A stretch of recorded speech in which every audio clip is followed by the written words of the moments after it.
Ya, saudara, dalam kesempatan kali ini kita akan membahas Tai Chi sebagai way of life, diktat yang disusun oleh Dr. Budi Munawar Rahman, dosen di Sekolah Tinggi Filsafat Triharkara dan Universitas Paramadina, serta pimpinan dari kursus Eko Teologi dari Kementerian Agama. Dalam bab 10 ini, dia menulis dengan judul Tubuh, Pikiran, dan Neuroplastisitas. Selama berabad-abad, manusia berusaha memahami hubungan antara tubuh dan pikiran. Apakah pikiran mengendalikan tubuh atau tubuh membentuk pikiran? Apakah kesadaran adalah entitas terpisah atau ia tumbuh dari jaringan biologis yang kompleks? Pertanyaan-pertanyaan ini pernah menjadi medan perdebatan filosofis yang tajam. René Descartes, Cartesian, memisahkan keduanya secara tegas dalam dualisme yang terkenal, menyebut pikiran sebagai substansi yang berpikir dan tubuh sebagai substansi yang terbentang dalam ruang. Namun, perkembangan ilmu saraf modern perlahan mengikis pemisahan kaku tersebut. Kini kita memahami bahwa tubuh dan pikiran saling membentuk dalam jaringan yang dinamis. Dalam konteks ini, Tai Chi muncul bukan hanya sebagai praktek tradisional, tapi sebagai laboratorium hidup bagi prinsip yang kini dikenal sebagai neuroplastisitas. Neuroplastisitas adalah kemampuan otak untuk berubah dan menyesuaikan diri sebagai respon terhadap pengalaman. Dahulu otak dianggap sebagai organ yang relatif tetap setelah masa kanak-kanak. Kini penelitian menunjukkan bahwa otak terus membentuk dan menguatkan koneksi saraf sepanjang hidup. Antonio Damasio menegaskan bahwa kesadaran dan emosi tidak dapat dipisahkan dari kondisi biologis tubuh. Pikiran bukan penguasa yang berdiri di luar daging. Ini benar ini. Melainkan muncul dari interaksi sistem saraf dengan tubuh dan lingkungan. Tai Chi dengan gerakan lambat dan perhatian penuh adalah praktek yang secara langsung mempengaruhi jaringan ini. Ketika seseorang mempelajari rangkaian gerakan, dia tidak hanya melatih otot, tetapi juga membangun jalur saraf baru. Koordinasi antara tangan dan kaki, keseimbangan antara sisi kanan dan kiri tubuh, serta integrasi napas dengan gerak memperkuat koneksi antara berbagai area otak. Setiap pengulangan adalah proses pembelajaran yang mengubah struktur mikro otak. Merleau-Ponty dalam fenomenologinya menyatakan bahwa tubuh adalah aku yang diam. Subjek yang mengetahui sebelum refleksi intelektual muncul. Pernyataan ini menemukan konfirmasi dalam sains modern. Banyak proses kognitif terjadi di bawah kesadaran eksplisit. Ketika seseorang praktisi Tai Chi akhirnya mampu bergerak dengan lancar tanpa berpikir tentang setiap detail, ia menunjukkan bahwa pembelajaran telah tertanam dalam jaringan syarafnya. Pikiran dan tubuh telah menyatu dalam kebiasaan yang hidup. Namun Tai Chi bukan sekedar pembelajaran motorik. Ia juga membentuk regulasi emosi dan perhatian. Penelitian tentang meditasi menunjukkan bahwa latihan perhatian dapat meningkatkan ketebalan korteks prefrontal, area yang berperanan dalam pengendalian diri dan pengambilan keputusan. Tai Chi sebagai meditasi dalam gerak kemungkinan besar memiliki efek serupa ketika seseorang melatih perhatian pada setiap langkah dan napas. Ia memperkuat kemampuan otaknya untuk tetap fokus dan tidak mudah teralihkan. William James pernah menulis bahwa kebiasaan adalah penjaga besar kehidupan karena ia membentuk pola perilaku yang stabil. Dalam kerangka neuroplastisitas, kebiasaan adalah jalur saraf yang diperkuat melalui pengulangan.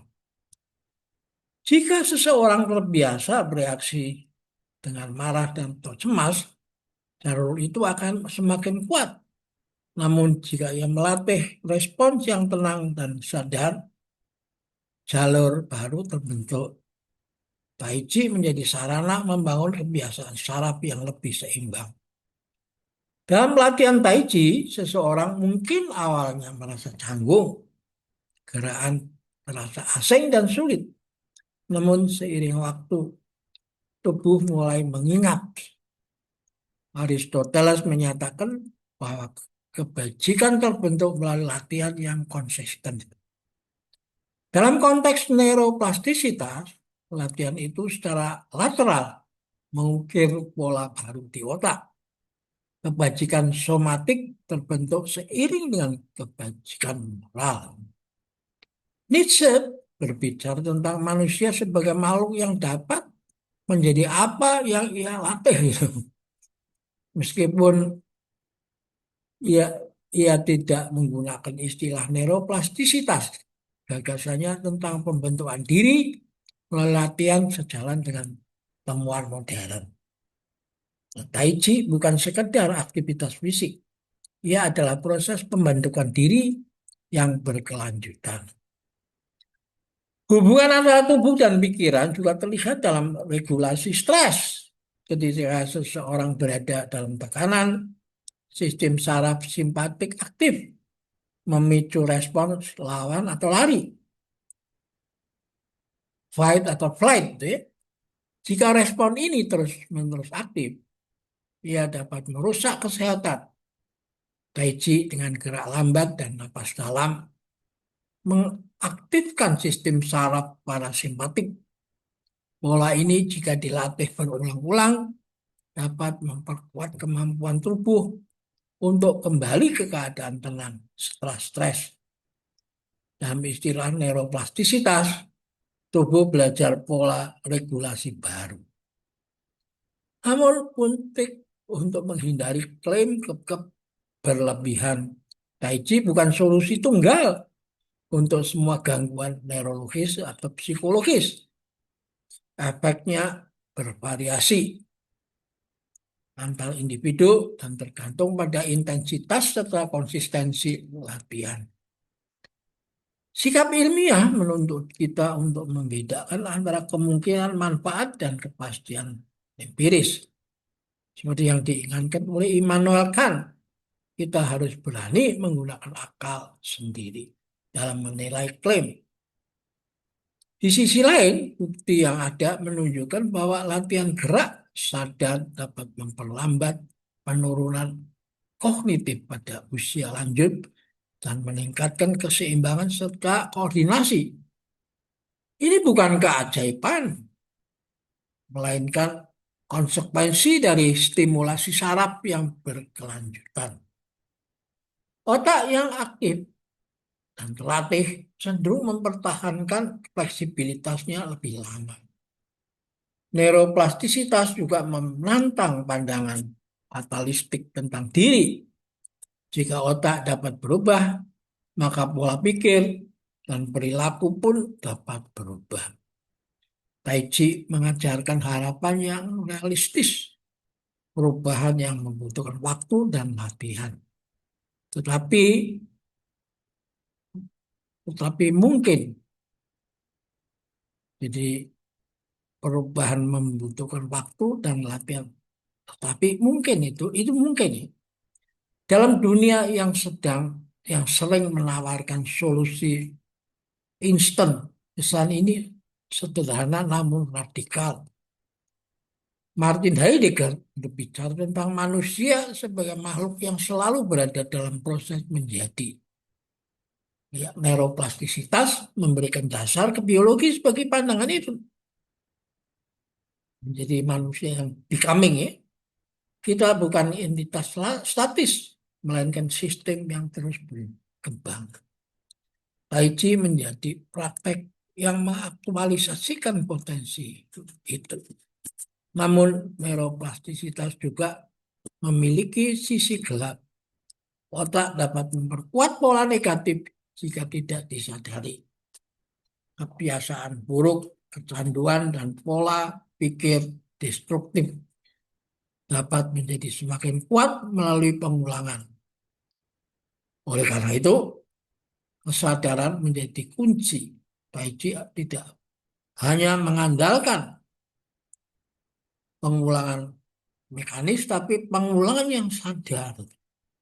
Setiap gerakan dilakukan dengan perhatian, sehingga jalur saraf yang diperkuat adalah jalur yang selaras dengan keseimbangan. Dalam praktek jangka panjang, perubahan mungkin tidak selalu dramatis. Ia sering halus, reaksi yang sedikit lebih lambat, keputusan yang sedikit lebih bijak, tubuh yang sedikit lebih stabil. Namun perubahan kecil yang konsisten dapat menghasilkan transformasi besar. Seperti air yang mengikis batu, latihan yang lembut, namun berulang membentuk struktur yang kokoh. Akhirnya, memahami Tai Chi dalam cahaya neuroplastisitas memperlihatkan bahwa tradisi kuno dan sains modern tidak harus bertentangan. Keduanya berbicara tentang potensi perubahan melalui latihan. Lao Tzu menulis perjalanan 1.000 mil dimulai dengan satu langkah. Dalam konteks ini, setiap langkah Tai Chi adalah langkah maju pembentukan ulang jaringan tubuh dan pikiran. Bab ini menegaskan bahwa tubuh dan pikiran bukan dua dunia yang terpisah, melainkan dua aspek dari sistem yang sama. Neuroplastisitas memberi bahasa ilmiah bagi intuisi kuno bahwa latihan membentuk diri. Tai Chi menjadi jembatan antara kebijaksanaan tradisional dan pemahaman modern. Dalam gerak yang lembut dan sadar, kita tidak hanya memperkuat otot, tapi juga mengukir ulang pola syaraf, membentuk cara kita berpikir, merasakan dan hadir di dunia. Ya. Ini daftar pustakanya, ya. Daftar pustaka orang-orang yang filosof yang bisa membaca ini kan. Semua tulisan dia ya, daftar pustaka dia ya, manualkan apa, ini semua yang ada di jadi bahan bacaan tuh di sekolah tinggi filsafat tuh.